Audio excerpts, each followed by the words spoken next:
That day, the Los Angeles Police Department welcomed 3 new recruits. Nolan was the oldest rookie officer I had ever seen. He graduated from the police academy at the age of 40. On his first day of reporting for duty, he was immediately mocked by Sergeant Gray, who said he was the rookie with the highest cholesterol in the department, but that wasn't all. The sergeant then pulled Nolan aside for a private conversation. He said, "I don't like you, a walking midlife crisis, coming here to seek thrills." Before Nolan could respond, the sergeant dismissed him. That was Nolan's first day on the job. His training officer was the meticulous Officer Bishop. Soon after, they received a call. It was a domestic dispute. Nolan knocked on the door, and the big man who answered startled him. It was clear this guy was trouble. Nolan glanced at the woman beside him and immediately understood the situation. But then the big man said, "She's the one that throws down. That girl's got a crazy temper." Meaning, what, does she hit you?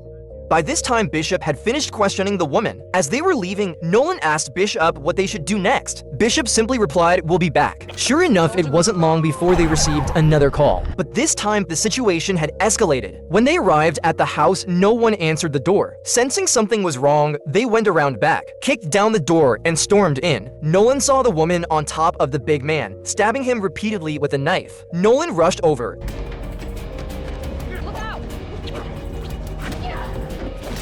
and subdued the woman, but the man couldn't survive due to excessive blood loss. Nolan looked at the man lying there. His mind went blank. Soon other officers arrived at the scene. Nolan said to Bishop, "The husband hinted that the wife was abusive, but I didn't push it." Bishop replied, "Worst thing you can do is think, not act. You still have a lot to learn." Back at the department, Nolan was lost in thought, his mind constantly replaying the scene of the man's demise, and no wonder. Anyone would be shaken on their first day facing something like that. After work, the 3 rookies met at a bar to talk about their first impressions on the job. Nolan recounted what had happened that day. Chen and West tried to console him, but Nolan still couldn't shake it off. But there's no problem that a good night's sleep can't solve. Just as Chen and West left to go sing, a sexy woman came over and left a note for Nolan. What happened next is best left unsaid. The next morning, Nolan made breakfast, but the woman who walked out was Chen. It turned out that 2 months ago, Nolan and Chen had started seeing each other. They were staying in a house temporarily rented by one of Nolan's friends. Since both were rookies at the police department, they had to keep their relationship a secret. That day, a man was smashing cars on the street. Nolan and Bishop received the call and arrived at the scene, looking at the man's behavior. This was what a real midlife crisis looked like. Bishop told Nolan to go handle it, but as soon as the man saw him, he took off running. So began a chase down the street. Nolan tried to take a shortcut to cut the man off, but he was stopped by a chain link fence. He struggled and jumped around for a while, but couldn't get over it. Fortunately, Chen showed up just in time and tackled the man. Soon after, other officers arrived. Bradford happened to see Nolan stuck on the fence. He walked over and casually unlocked the padlock on the chain, and it was all captured by Nolan's body cam. At that moment, the man's phone rang. It was his wife on the other end, frantically asking about their child, but the man said he had left the child in the car for several hours and claimed a unicorn had taken the child away. Nolan looked up at the sky. With the weather like this, the car must be an oven. Could the child be saved?